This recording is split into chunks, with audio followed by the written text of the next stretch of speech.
UFC 207 does over 1 million buys. Ronda Rousey's career may be in jeopardy after her loss to Amanda Nunes on December 30 in Las Vegas, but the idea that her first loss to Holly Holm damaged her drawing power ended up not being the case. Despite the show being on a Friday night, instead of the more familiar Saturday and the lack of promotion of the show by Rousey, the early estimates are that the show did 1.1 million buys on pay-per-view. The number would be similar to both the Rousey vs. Holly Holm fight, which was her biggest show to date, and also in the same range as the far more heavily promoted November 12 show from Madison Square Garden headlined by Conor McGregor vs. Eddie Alvarez, which was the most loaded lineup in company history. It was UFC's fifth 1 million plus buy show of 2016. The only sport in history that had ever had 3 1 million buy shows in the same year was boxing, which did it in 1996, during the heyday of Mike Tyson, who fought 3 times that year, and in 2011. The company had only had a few 1 million buy shows in its history prior to this year, with 2 in 2015, the Rousey vs. Holm fight and the McGregor vs.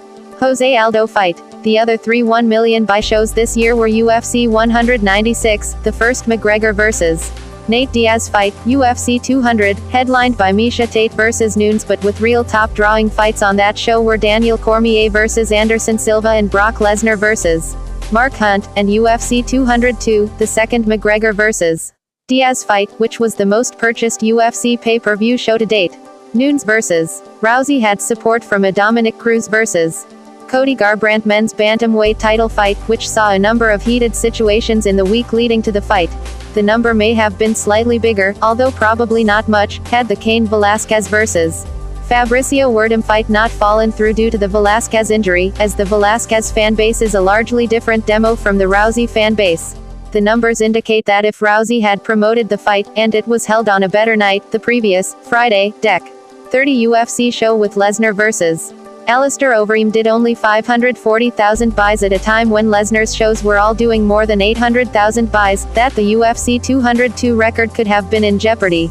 It also indicates that had Rousey won and Holly Holm had won the featherweight title on February 11, that a match between the two would have almost surely broken the record. However, with Rousey's loss, that fight is unlikely to happen and her career is in question. The reality is Holm lost twice, although not in nearly as devastating fashion, and was put in a championship fight next, and Holm had nowhere near Rousey's drawing power. Even with the losses, a Rousey vs. Holm fight, particularly if Holm was featherweight champion, would do huge business. In most other ways, such a fight would appear to be a bad idea even if Rousey wanted to continue her career.